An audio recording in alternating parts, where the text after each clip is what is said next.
I first got to know Paul Reade back in the mid-1980s.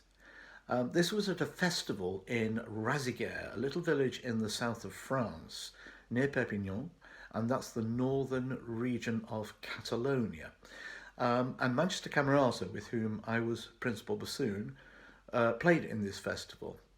And the programme featured two pieces by Paul Reade. One was a beautiful set of four songs of the Roussillon, which were premiered by Elizabeth Harwood. Very beautiful songs. And the other was a wind sextet called Serenata. This was a commission by two people who came on the trip. In fact, they were on their honeymoon, John and Connie Jeffries, and they commissioned this work as a wedding present to each other. So it was a rather lovely thing to do. Back home in the UK, the Camerata Wind Soloist, which was directed by Janet Hilton in those days, performed the Serenata on a number of occasions in Britain. And at that time, Paul expressed an interest in writing a concerto for me, which of course I was really very excited about because I've always loved Paul's music.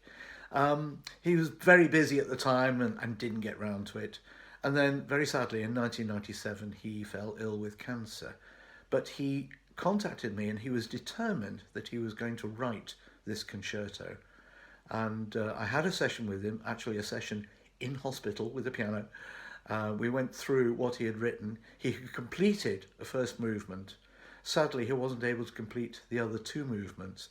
But this first movement actually is a very beautiful and very effective stand-alone piece. And it goes under the title that Paul actually gave to it, which is Catalonia.